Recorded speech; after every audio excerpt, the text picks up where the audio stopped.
Kipekee ni mshukuru Mheshimiwa Rais. Namshukuru sana Mheshimiwa Rais kwa sababu amefanya maamuzi ya dhati ya kujenga uwanja wa ndege wa kimataifa wa utalii Serengeti. Amefanya kazi nzuri sana. Amefanya urithi mkubwa sana kwenye wilaya yetu na hasa mkoa wetu wa Mara. Mheshimiwa Mwenyekiti, nilikuwa namtazama sana hapa mbunge wa Serengeti, Mheshimiwa Mary, mpaka namhurumia. Leo ni miaka 75 ukianza 1959 Serengeti ilipojitenga kutoka Ngorongoro. Lakini ukienda pale Serengeti wilayani, ni wilaya pekee nadhani kwenye mkoa wa Tanzania, kwenye nchi ya Tanzania ambayo haina barabara ya rami inayotoka kwenye wilaya hiyo. Ni wilaya ambayo leo hata ukiingia halmashauri huoni kama kuna halmashauri. Miaka 75. Lakini Serengeti ni hifadhi yenye ubora duniani na imepata tuzo ya kila mahali. Sasa kwa kweli nilikuwa namuomba mama, Mheshimiwa mbunge wa Serengeti, hasa wakati wanajenga lile jengo, utafute sanamu kubwa sana uweke pale, alafu andike salamu ya Mama Samia, kwa sababu sasa Serengeti itaenda kupanuka, lakini hata sisi ambao tulikuwa na barabara zimekwama, Sanzati na hata Mgumu itakuwepo na barabara zingine za kutoka Tarime zitakuwepo. Namshukuru sana mama, ametuheshimisha kwenye jambo hilo. Na kingine ambacho amefanya kikubwa ni kutoa bilioni karibu 45 za kwenda kujenga uwanja wa ndege wa Mwanza. Kwa hiyo tutakuwa kanda nzima yote itakuwa imesheheni miradi mbalimbali. Mheshimiwa Mwenyekiti, nilikuwa naona wabunge humu ndani wengi tu. Sisi ndani watu wizara ya maliasili, tulinde tembo, tujenge miundombinu, tulipe ujirani mwema, tulipe nini? Watatoa wapi fedha? Watatoa wapi? Mheshimiwa Mwenyekiti, nchi yetu imeanza 1961. Awamu ya kwanza ni miaka 24. Baba wa Taifa. Awamu ya pili ilikuwa miaka 10. Mzee wetu Mwinyi. Hiyo inakuwa miaka 34. Awamu ya tatu ilikuwa Mkapa miaka 10. Inakuwa miaka 44. Awamu ya 4 ya Jakaya 10. Miaka 54. Ukiacha hii ya Mzee Magufuli na sasa tunaenda awamu ya 5 na awamu ya 6. Miaka 54 serikali haijawahi kuchukua fedha za hifadhi. Haijawahi kuchukua. Hajawahi kuchukua. Wanajua urithi pekee tulionao Tanzania ni mambo ya hifadhi za taifa. Maana ardhi tunaweza kuishi wote tukakaa ikaisha. Lakini hifadhi ambazo tunazo. Sasa leo kama fedha za TANAPA, TAWA, TFS tumezikatalia. Na huko nyuma uchumi wetu ulikuwa uko chini sana. Leo GDP ya Tanzania ni dola bilioni 100 inaelekea.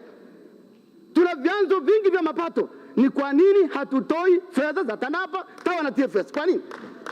Tulishatoa azimio ndani kwamba fedha ziende. Wanaendaje kufanya kazi? Wanaendaje kuimarisha vivutio? Wanaendaje kufanya kazi ya mama ambaye anafanya royal tour? Wanaendaje kuifanya? Nimuombe Mheshimiwa Rais, kwa sababu mawaziri tumesema nyinyi inaonekana hamkubaliani. Waziri wa fedha na TRA mwakataria hela hizo. Mama ingilia kati. Wapeni watu hela watutengenezee. Leo tembo wako kila mahali. Jimbo la Bunda la kwangu. Jana tembo wamezaa 3 wako hapa. Watu wapiti. Wanazaidia kwenye majumba ya watu. Wataendaje kuwatoa fedha? Hamna. Hakuna fedha. Sasa tumuombe Rais aingilie kati hili jambo. Vinginevyo watu wetu watakufa, kila kitu kitafanyika, utalii wetu utarudi nyuma. Mheshimiwa Mwenyekiti, leo tuna AFCON. Lakini nipongeze sana Azam TV ya Azam TV. Leo wamepewa mechi 104 za kombe la dunia kuonyesha sifa kubwa sana Tanzania. Sifa kubwa sana. Sasa kazi yenu watu wa utalii, mpeleke matangazo pale. Mwene mkasaidia ile matangazo ili AFCON yetu sasa ipendeze, lakini utalii wetu pitie huko ndani uanze kuwa mzuri. Mheshimiwa Mwenyekiti, leo sio lazima tu tufanye kazi ya uwindaji au ya utalii mchana. Nchi nyingine nimeona South Africa, nimeona Botswana, nimeona Thailand, nimeona Australia wanafanya kazi ya utalii usiku. Sasa mama akishatoa hela TANAPA warudi na hela zao na TFF na watu wa TAWA, aende royal tour ya pili sasa. Samia royal tour phase 2 aende aanzishe sasa utalii wa usiku, aende Spiki Bay ya Nyatwali. Mheshimiwa Mwenyekiti, pale Nyatwali imechukua eneo. Tusipoangalia itabaki poli tu pale. Kwa hiyo waende kwenye ziwa Victoria ambalo sasa limekamilisha maajabu ya Serengeti, ya hifadhi ya Serengeti. Mama aende pale afungue utalii wa ziwani pale ndani. watu wale na mamtumbu wale na makazi yao wafanye. Mama aende kwenye eneo lile la uhamiaji akaone nyumbu wale ambao wanavuka usiku na mchana wakiwa na wapambe wao swara na pundamilia, aende pale ashuhudie. Sasa hiyo ni baada ya kuifanya hiyo, au ametoa fedha. Mheshimiwa Mwenyekiti, tuna wanyama wametuzunguka sana. Kampuni ya VIP ambayo ni Grunet imekubali kujenga fence. Serikali hamjakubali wajenge. Wapeni ruhusa watujengee fence ya kuzuia wanyama. Fence ile imeshaona matunda kwenye maeneo mbalimbali. Wenzetu wa Kenya wameweka, wenzetu wa Botswana wameweka, wenzetu wa South Africa wameweka. Wekeni fence.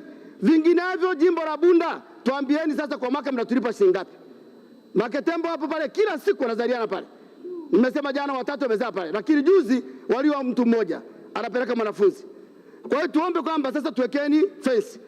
Lakini Mheshimiwa Waziri, wewe unaweza na katibu wako.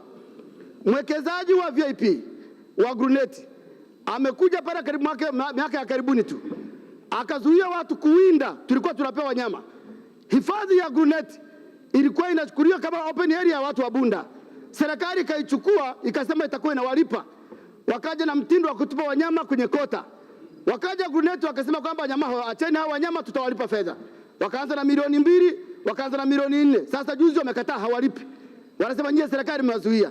Mimi niseme tu, tafadhali nendeni mkawaambia kutulipa fedha. Hii vita hawawezi. Hatuwezi kunyima hela wakati watu wetu wanakufa kila siku. Hatuwezekani. Waambieni wakatulipe. Vinginevyo hii vita hawawezi. Hii ligi ni ngumu sana.